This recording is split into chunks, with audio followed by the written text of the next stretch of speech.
So this was from the 10th round of a tournament I played in recently. I was white against my opponent, who was 200 points higher than me. So I knew I was in for a tough fight. I kicked off with 1e4. My opponent replied 1e5.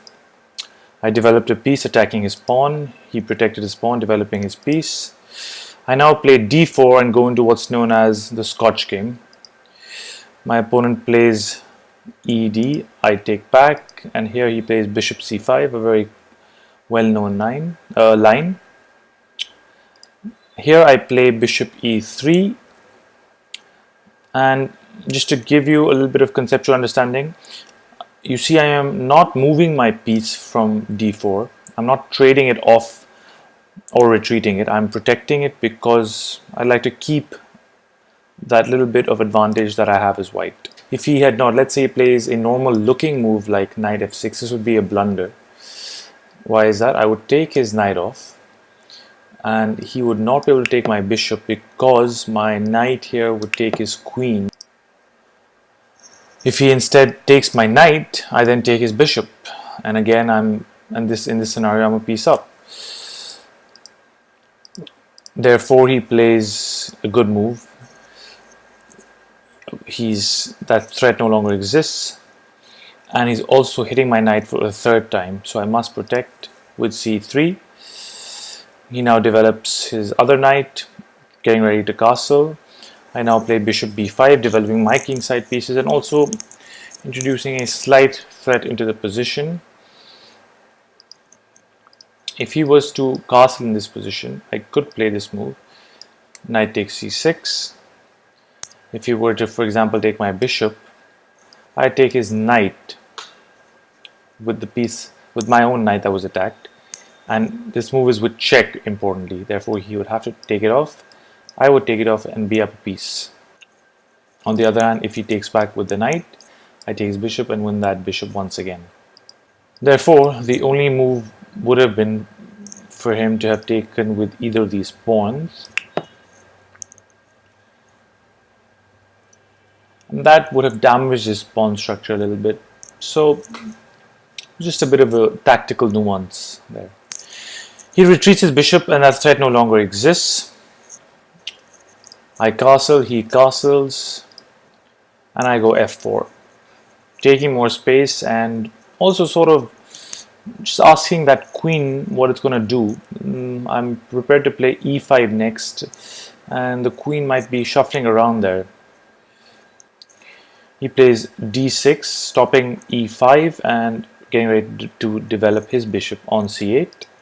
I develop my knight.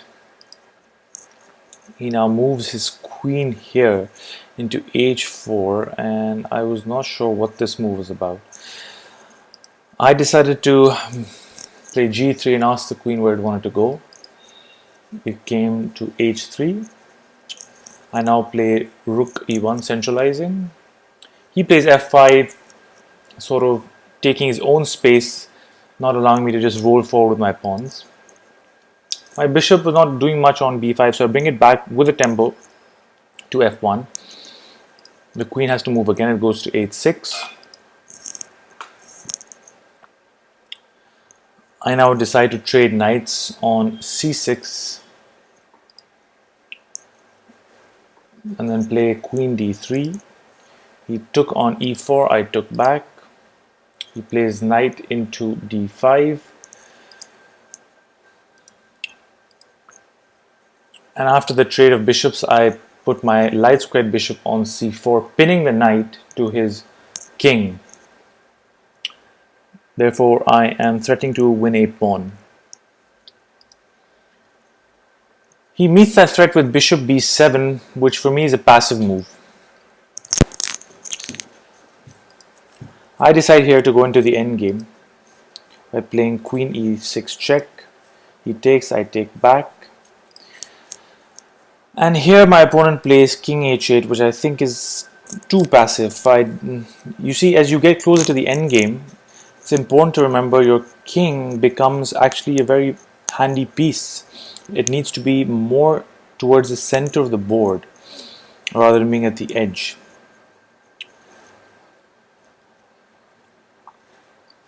And here I decide to make a positional decision. I give up my bishop for his knight, but in the process I sort of ruin his pawn structure, and I am banking on the fact that my knight will outplay his bishop in this position.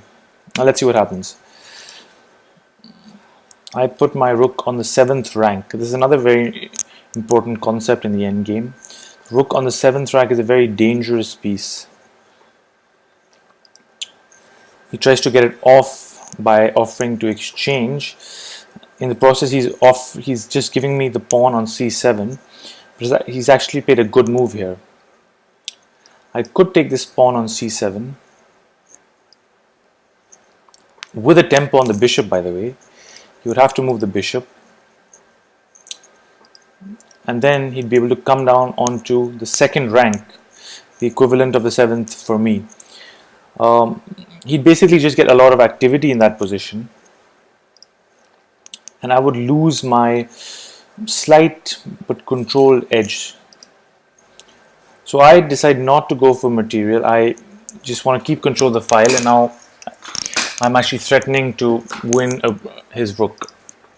So he protects his rook. I bring my king closer to the action. He trades on e7, and now needs to protect his rook, his pawn, excuse me, on c7. I now decide to get my knight into the game, and it's coming to that beautiful square on d4. He now brings his king back. You see, as I told you a few moves ago, by moving his king and now bringing it back, he's actually wasted a couple of tempo. Knight d4 is with tempo, again hitting the bishop. Bishop must move back. I play knight e6, attacking both pawns now on c7 and g7. In this position, he makes a blunder. He plays c5. This was a move that would have kept him somewhat in the game, although again he has a losing position here pretty much. I would have been able to take this pawn off. Please note, because of tactics, I cannot take with the rook. He would take my knight and protect his rook in the process. I would just lose a piece for no reason. Instead, c5 here is just giving me this pawn on g7 with check, forcing the king to go back yet again. I now come to b7, hitting the pawn on b6. He moves it forward to protect it. I now move my rook into b6, hitting the pawn on d6. The only way he can protect is by blocking, because the knight controls the other squares where the rook would have liked to have been able to protect it from. And here I decide to make the decision of giving up my knight for his bishop. I'm already a pawn up, and by doing this I'm likely to win at least one more pawn. And that's why I made this decision. He took, I take, and he pushes his pawn to b4. I take his pawn here, and instead of taking back, he now plays rook b8. He's trying to get activity. If he had simply captured back here, I could have simply gone rook b6 and picked up that pawn. There's no way for him to have defended that. I play a3 here, and it's quite a nice move. I think it's a finesse, is how would you call this move. Basically, I'm not allowing him to take my b pawn with his rook, because I protected it now. He must take with the pawn, which he does so. But that just gives me that tempo now to take this pawn. In the other scenario, if I had not done that and taken this pawn right away, he takes here, and now he's threatening this pawn with check.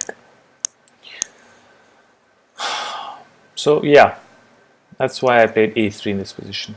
He takes, I take, he plays rook b5, protecting the pawn on d5. I now get my king closer to the action. And here he plays b3, which is not a good move. He's just shutting down the possibility of trading more pawns off.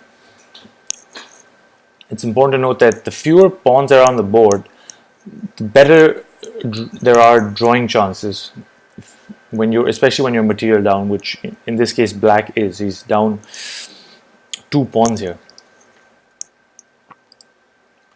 In this position, I play rook c6.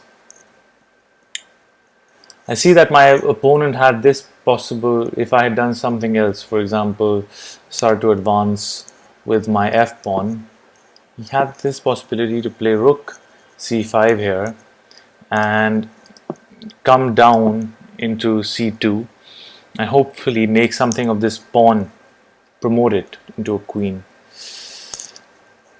For rook c6 is just a safer move, but I know I have a completely winning position, so I don't want to give him the chance to go into to take the c file.